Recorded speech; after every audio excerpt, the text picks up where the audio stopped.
दमोह लिए चलते हैं। यहाँ पर सीएम डॉक्टर मोहन यादव एक सभा को संबोधित कर रहे हैं।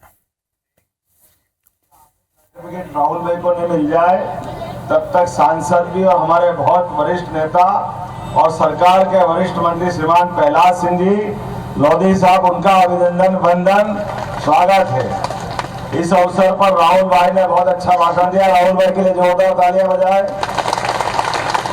चौधरी, मैं नाम बोलता हूँ, आप ताली बजाते रहना। चौधरी मुकेश सिंह जी संभाग प्रभारी, विनोद यादव जी लोकसभा प्रभारी, जहार सिंह जी लोकसभा संयोजक, वीरेंद्र सिंह लोधी जी विधायक बंडा, गौरव सिरोठिया जी जिलाध्यक्ष, हमारी बहन श्रीमती रेखा यादव जी पूर्व विधायक, श्री हरवंश सिंह जी राठौर पूर्व विधायक, श्री प्रद्युम्न सिंह लोधी पूर्व विधायक, प्रद्युम्न भाई पीछे रहे, लक्ष्मण सिंह जी विधानसभा प्रभारी। नाम तो बहुत सारे हैं, सभी के लिए जोरदार ताली बजाओ, क्योंकि 4:50 में मेरे को अपनी बात समाप्त करना है और यहाँ से नहीं तो हेलीकॉप्टर उड़ेगा नहीं। और मैं लगातार अभी अपने बीच में से यशस्वी प्रधानमंत्री नरेंद्र मोदी जी के लिए एक के बाद एक सभाएं लेते हुए, और मैं ऐसा लग रहा था कि यहाँ बंडा तो आने की क्या जरूरत है, ये तो अपने ही लोग हैं, इनको तो मालूम है यहाँ तो जिताना ही है, हमको छोड़ना थोड़ी किसी को। जहाँ कच्चा पक्का है उधर जाना है, जहाँ ठोस है वहाँ क्या जरूरत है। हम सबका सौभाग्य है, बदलते दौर में जैसे मैं बात कर रहा हूँ उस बात का मर्म भी समझ में आएगा। हमारे माननीय मोदी जी के तीसरे कार्यकाल के लिए हम इस चुनाव के बेला में आपके बीच में अपना तरफ से निवेदन करने के लिए आए हैं। अब हमारा सौभाग्य भी देखो, हमने अपने लिए अपने जीवन का सबसे अच्छा समय देखने के लिए परमात्मा ने हमको भेजा है। जैसे ये भगवान की दया, भगवान की कृपा। भारत और भारत की ताकत सदैव अपने परमात्मा के विशेष आशीर्वाद के कारण इस देश के अंदर दो भगवान महापुरुष के नाते से जन्म लेते हैं। दोनों के बीच 17 लाख साल का अंतर है। एक भगवान जय श्री राम कहलाते हैं, दूसरे गोपाल कृष्ण भगवान के नाम से उनकी पहचान है। दोनों के बीच 17 लाख साल का अंतर है। लेकिन दुनिया से बाहर 200 से ज्यादा देश में आप जाओ और आप बताओ कि आप भारत से आए, ये नहीं बताना है, तो केवल कहां से आए हो आप बोलो, तो आप कह दो रामकृष्ण के देश से आए, तो वो आपको अपने आप प्रणाम करके आपकी संस्कृति को नमन करते। यह हमारा सौभाग्य है। और हमारे लिए तो ये नहीं, इसकी लंबी श्रृंखला भी। कितना अच्छा लगता है यशस्वी प्रधानमंत्री कोई विदेशी मेहमान आए, तो विदेशी मेहमान तो पहले भी आते थे, लेकिन पहले आने वाले मेहमान को अमेरिका के राष्ट्रपति को, इंग्लैंड के प्रधानमंत्री को, इंग्लैंड के राजा को, ऑस्ट्रेलिया को कभी ताजमहल पकड़ाते थे, कभी कुछ और पकड़ाते थे। अब हमको लगता है कि हाँ, गीता जी जैसे पवित्र ग्रंथ देकर के भारत की जय जयकार करने के लिए सबसे बड़ी धरोहर देते हैं। 5000 साल पहले भगवान कृष्ण ने जो शिक्षा ग्रहण की वो आज भी हम सबके लिए प्रेरणादायी है। और शिक्षा भी कैसी, 14 विद्या, 64 कला, 18 पुराण, 4 वेद, और पढ़ाई के मामले में भी होनहार विद्यार्थी कैसे, जिनके जीवन काल में शिक्षा वो जो सबसे ज्यादा चुनौती के समय पे मुंह पे आ जाए, कठिन समय पे मुंह पे आ जाए। भगवान कृष्ण का एक उजला पक्ष ये भी है कि जब कंस को मारा तो कायदे से तो उनको उस समय सिंहासन ले लेना चाहिए था। दुनिया में कभी ऐसा नहीं हुआ कि 11 साल के बालक ने एक महाबली कंस को मार करके शिक्षा को महत्ता दी है। भगवान कृष्ण ने समझाया है। यह हमारे सबके लिए समझने वाली बात है। ये सारी किसान जातियां बैठी हुई है, हम सबके लिए शिक्षा का महत्व भारत के अंदर 5000 साल पहले भी भगवान कृष्ण ने बताया। और अपने समाज के बंधुओं के बलबूते पर गोवर्धन पर्वत जैसा विशाल पर्वत भी ऐसे उठा दिया जैसे फूल उठाया। ये सौभाग्यशाली आप सब लोग हैं। मैं आज के इस अवसर पर ये सारी बात की भूमिका इसलिए कह रहा हूँ, 17 लाख साल पहले भगवान राम ने जो पुरुषार्थ पराक्रम बता करके इस दुनिया के अंदर राम राज्य की स्थापना करके शासन की सुव्यवस्था कैसे होती है इसका उत्कृष्ट उदाहरण दिया था। भाई से भाई का प्रेम कैसा होता है राम और लक्ष्मण से देख करके समझ में आता है। पति और पत्नी का संबंध क्या होता है, माता सीता और भगवान राम का संबंध बताया।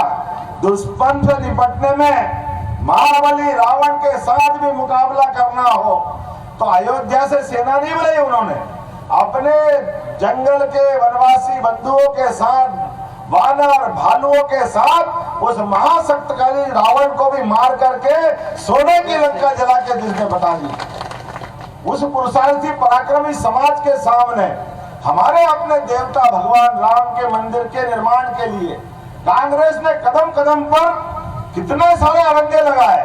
बड़े दुर्भाग्य के साथ कहना पड़ रहा है, एक बार और दो बार 70 साल तक भगवान अपने अयोध्या में सरयू के किनारे अपने गर्भगृह में नहीं जा सके। अपने निर्माण के उस अवसर को 500 साल पहले जो मंदिर तोड़ा गया था, कांग्रेस ने वो 70 साल तक नहीं बनने दिया। बड़े दुर्भाग्य के साथ कहना पड़ रहा है कि कांग्रेस आज किस मुंह से वोट मांग रही है, कौन वोट देगा उनको। चलो जोरदार ताली बजाओ, सुप्रीम कोर्ट के लिए ये आनंद आया है। आपने तो अकल नहीं थी भाई साहब, आपने तो जितने अड़ंगे लगाने लगा लिए। वो तो धन्यवाद सुप्रीम कोर्ट को और धन्यवाद 56 इंच के सीने वाले को जिन्होंने सुप्रीम कोर्ट का निर्णय लागू करके बताया है। यह हमारा सौभाग्य है। और हमने दूसरी बार भी वोट दिया। ये कश्मीर के अंदर भारत का मुकुटमणि कश्मीर, जहाँ 40,000 लोगों की हत्याएं हो चुकी, पुलिस के जवान हो, सेना के जवान हो, हिंदू हो, मुसलमान हो, सारे राष्ट्रभक्तों का लगातार 47 से लेकर के जब तक 370 नहीं हटी तब तक 40,000 लोगों की हत्याएं हुई। यह हत्या का कलंक अगर किसी के माथे है तो कांग्रेस के माथे है। और हमारा सौभाग्य, जोरदार ताली बजाओ, नरेंद्र मोदी जी ने एक झटके के साथ हटा दी। ऐसे कलंकित धारा नहीं चाहिए जो भारत का विभाजन चाहती है, ऐसी धारा नहीं चाहिए जो हमारा बंटवारा करती है। एक देश में एक निशान, एक प्रधान, एक विधान, ये स्थापना करने का काम किसी ने किया तो भारतीय जनता पार्टी ने किया। और हमने 2 बार सरकार क्या बनाई, इंग्लैंड जैसे महाबली राष्ट्र जो 200 साल तक हमारे देश में राज कर गया, उसको पीछे हटा करके दुनिया के 5वें नंबर की अर्थव्यवस्था अगर बनी है तो भारत की बनी। हमें इस बात का गर्व है। और अब तो अपना समय आया है। ये गीता गंगा गौ माता, इससे भारत की पहचान है दुनिया में। इससे बढ़कर के क्या हो सकता है। माननीय प्रहलाद जी यहाँ बैठे हैं, हमारी सरकार बनी, सरकार बनने के साथ 100 दिन के अंदर कुछ निर्णय किए। उस निर्णय में हमने पहला निर्णय किया, ये खुलेआम जगह जगह, आज महावीर जयंती है, आपके माध्यम से संदेश देना चाहता हूँ। फूड सेफ्टी नियम है कि नियम के हिसाब से, फूड सेफ्टी नियम के अनुसार किसी को मटन की दुकान पर चलाना हो, किसी को मछली बेचना हो तो निश्चित मार्केट के अंदर ही बेच सकते हो। लेकिन जगह जगह खोल खोल के बेचने लग गए थे और बेचने में, काटने में वो गौ माता पे भी गौ कसाई कर देते थे। हमारी सरकार में नहीं चलेगा, हमने कहा उल्टा टांग देंगे, ठिकाने लगा देंगे। ऐसा काम कभी गौ माता पे कोई बदमाशी कर ले, ये चलेगा नहीं। और उल्टा हमारी सरकार ने निर्णय किया। इस सरकार के इस चुनाव आचार संहिता के बाद हमारी जैसे मनुष्यों को बचाने के लिए एम्बुलेंस आती है, ऐसी गौ माताओं के लिए एम्बुलेंस आएगी। कोई घायल गौ माता कहीं मिले तो उठा करके उसका इलाज कराने की व्यवस्था हम करेंगे। गौशालाओं के अंदर, जो गौशालाओं में मानदेय देते थे प्रति गाय 20 रुपया रोज, हमारी सरकार ने निर्णय किया 40 रुपया रोज देंगे गौ माताओं के लिए। उनके लिए कोई कसर बाकी नहीं रखेंगे। और गौशाला में केवल गाय माता है ऐसा नहीं, हमने निर्णय किया कि अपने घरों के अंदर भी आप जो गाय माता पालेंगे, जैसे अपन गेहूं में, धान में, बाकी फसल में बोनस देते हैं, भविष्य में दूध खरीदने पे भी बोनस दिया जाएगा ताकि ये पशुपालन का व्यवसाय बढ़ाया जाए, ताकि अपने किसानों की आय डबल हो। खेती वालों के पास दो ही तो रास्ते हैं, या तो पशुपालन या खेती बाड़ी। अब उनकी आय बढ़ना चाहिए कि नहीं बढ़ना चाहिए? आपको बता, आपकी तरफ से बढ़ना चाहिए कि नहीं बढ़ना चाहिए? तो हमारे अपने पशुपालन की अगर ताकत बढ़ती है, दुनिया में दूध देते हैं, अरे दूध क्या, वो तो भगवान का अमृत है। जिसको जीवन में अन्न नहीं मिले, केवल दूध पे जिंदा रह जाए तो उसका जीवन पूरा धन्य हो जाता है। ये हमारी अपनी संस्कृति है, लेकिन बड़े दुर्भाग्य के साथ कहना पड़ रहा। ऐसे कई मामले और बता सकता हूँ, लेकिन समय की कमी है। आज तो एक ही निवेदन करने आया हूँ। अभी तो तीसरा वोट अभी हमारा बाकी है। 2 वोट में माननीय मोदी जी ने कमाल कर दिया। 10 साल के लिए जोरदार ताली बजाओ, कितने सारे काम उन्होंने किए। लेकिन इन कामों में भी अभी कांग्रेसी अड़ंगे लगाते हैं। जब राम मंदिर बनने लग गया तो अब कहने लगे हमारे भी राम, हमारे भी राम। हाँ, अब तुम्हारे राम थे, पहले तो आराम कर रहे थे बाबू साहब, तुम पहले कहाँ गए थे? अब तो कृष्ण कन्हैया लाल की उनका मौका आया है। अब तो हमारा मथुरा पूरा हुआ, बनारस पूरा हुआ।